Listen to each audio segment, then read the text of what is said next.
আসসালামু আলাইকুম। আজকে টমেটো চারা রোপণ করব। টমেটো চারা রোপণ করার জন্য সর্বপ্রথম মাটিকে ভালোভাবে নরম করে নিচ্ছি।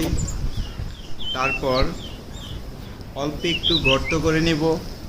সেই গর্তের মধ্যে অল্প কিছু গোবরের সার মিশিয়ে নিব। ভালোভাবে মাটির সাথে মিক্স করে একটু গর্ত রেখে তার মধ্যে টমেটো চারাকে বসিয়ে দিব। হ্যাঁ। টমেটো চারা মাটিতে বসিয়ে দিচ্ছি। মাটিতে বসিয়ে দেওয়ার পরে ঢেকে দিচ্ছি। আসলে টমেটো শীতকালে খুবই ভালো ফল পাওয়া যায়। আমাদের ছাদে আমরা প্রতি শীতেই এই টমেটো চারা লাগাই। চারাটি যেন হেলে না পড়ে তার জন্য একটি লাঠি দিয়ে চারার সাথে লাঠিটি বেঁধে দিচ্ছি।